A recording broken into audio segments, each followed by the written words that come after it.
Chapter 3. The Carew Murder. One night in London, nearly a year later, a servant girl was sitting at her bedroom window, looking out at the moonlit street. She saw a tall, handsome old man with white hair coming along the street, and a shorter, younger man walking towards him. The old man spoke politely to the younger one. He seemed, the girl said later, to be asking his way. Then the girl looked more closely at the younger man and recognized him. "It was Mr. Hyde," she said later. "He once visited my master." Mr. Hyde, the girl said, was carrying a heavy stick. He was playing with it impatiently as he listened to the old man. Then suddenly he seemed to explode with anger. "He was like a madman," the servant girl said. "He shook his stick at the old man, who stepped back in surprise. Then he hit the old man violently with the stick and knocked him to the ground. He beat the helpless body again and again. I could hear the bones breaking. It was so terrible that I began to feel ill. Then everything went black, and I don't remember any more." It was 2 o'clock in the morning before she was conscious again and able to call the police. The murderer had disappeared, but the dead man was still lying on the ground with the murder weapon beside him. The stick had broken in the middle, and one half still lay beside the murdered man. The police decided that the murderer had carried away the other half. A gold watch and a purse were found in the dead man's pockets, but no cards or papers, except a letter addressed to Mr. Utterson. A policeman brought this letter to the lawyer the next morning. Together, they drove to the police station where the body had been taken. A police inspector showed him the body. "Yes, I recognize him," said Mr. Utterson heavily. "He is Sir Danvers Carew." "Thank you, sir," said the inspector. "And do you recognize this?" He showed Mr. Utterson the broken stick and told him the servant girl's story. Mr. Utterson knew the stick at once. "That's Henry Jekyll's stick," he said to himself. "I gave it to him long ago."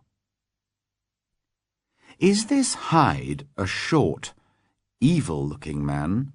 he asked. "That's how the servant girl described him, sir," agreed the inspector. "Come with me," said Mr. Utterson to the inspector. "I think I know where he lives." Mr. Utterson led him to the address on Mr. Hyde's visiting card. It was in a poor part of London, in a dirty street full of cheap bars and eating houses. This was the home of Henry Jekyll's favourite friend, the man who would inherit Jekyll's £250,000. An old servant opened the door. Under her silvery hair was a smooth face with a false smile and evil eyes.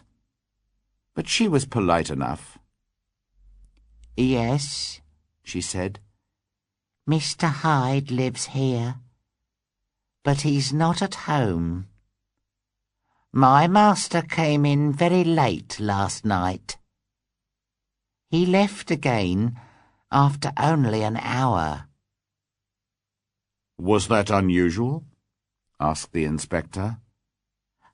"Not at all," replied the servant.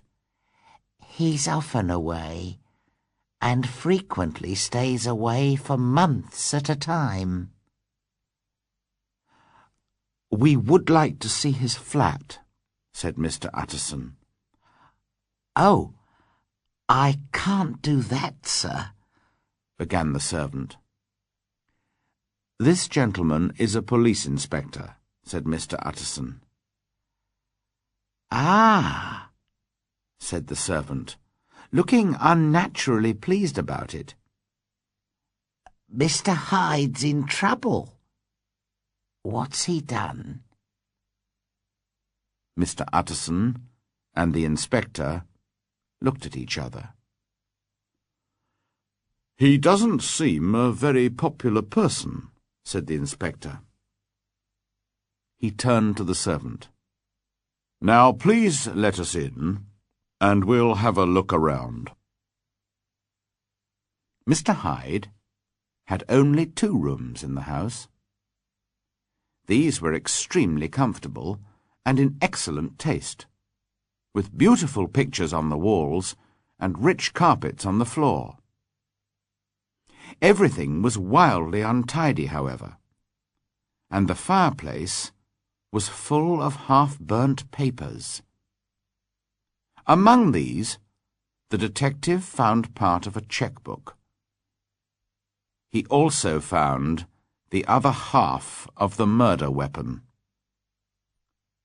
"Excellent," he said.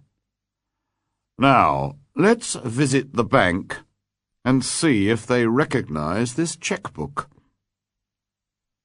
Sure enough, the bank held several £1,000 in an account in the name of Edward Hyde. "We've got him now, sir," said the inspector.